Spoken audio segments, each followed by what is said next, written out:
Hey everybody, this is Jim at SP500chart.com. It is after the close on December 11th. According to the Mayans, we have 10 more days to live. So enjoy it. Before we get started, I need to remind you that the website and the video are for educational purposes only. Nothing stated at the site or in the video is intended to be used as investment advice. I can draw lines on charts, but you have to draw your own conclusions from your own research and make investment decisions that are suitable for your personal financial situation. I'm not a licensed financial professional, just a guy that draws lines on charts. So let's take a look. Well, today was a little interesting. Big move up. I mentioned yesterday we needed to find out which of these two resistance lines would be the correct one. And according to today, the answer would be they're both wrong. Perhaps. Clearly, the market had very little trouble getting up over this this line right here. Funny, it paused there, very early on in the market. Then it just shot right on up through it. So, bye-bye.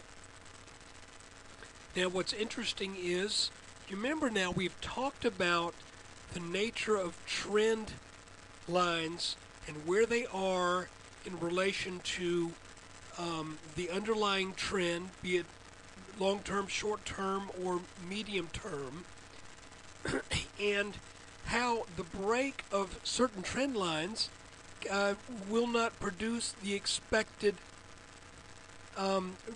change of that line as far as having it switch from resistance to support or support to resistance. And what I'm talking about is typically when you break, say for example, this trend line right here, which was a resistance line, when it breaks, it came back down to that line, then took off. Okay? Looking at a 30-minute chart, we had this descending channel right here. But this time, it was the lower line that broke in selling pressure above and beyond what the market had already been experiencing for 3+ weeks. And it had no problem. We got a little bounce right here, a little short-term downturn. Then the market took off, got right back into that channel. Well, now let's look at what happened today. Here was the little line that we drew that was parallel to this bottom line, which also has two touches.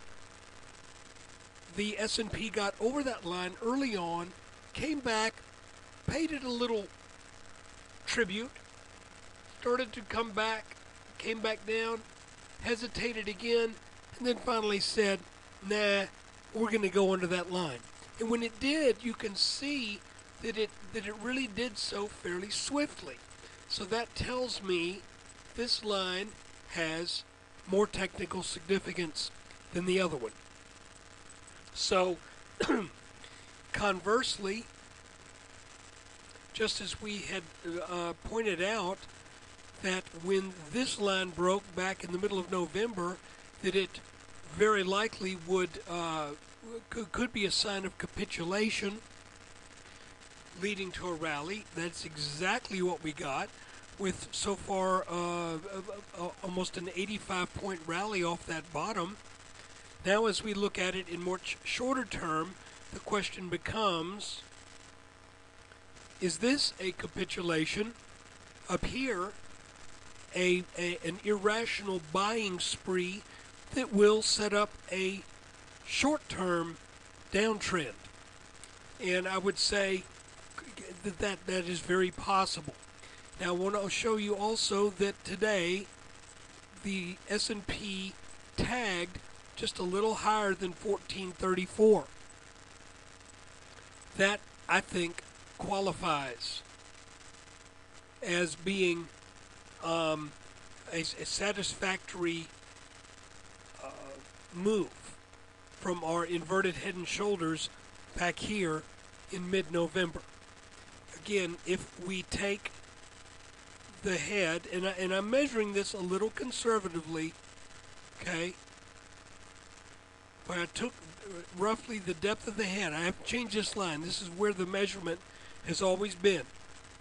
We add it to the spot where it broke out, and really, if we snap an exact parallel line to that point, then 1434, you can't say you are expecting more out of this pattern now. You might get it, but you can't look at the pattern and say we should get it. We can only look at it now and say it might happen. But going into tomorrow, let's see what happens if in relation to this bottom support line. Let's see if this line gets tested, and if it's tested, if it holds. That'll be the $64,000 question. So really, nice day if you're a bull, but you know, you have to look at it and say, I don't know. We were going up in a nice, even, kind of a controlled manner. Then all of a sudden it's like, hey, let's just go up 16 points. Which, I mean, it's not a huge move, but you can see that it is a move that took the S&P out of the controlled ascent and maybe is a sign of bears capitulating and maybe a sign of bulls rushing in. So guys, I think that does it for today. Thank you for your time and attention. And, oh, you know something? I said I was going to go into something a little bit more today, but I will do it tomorrow.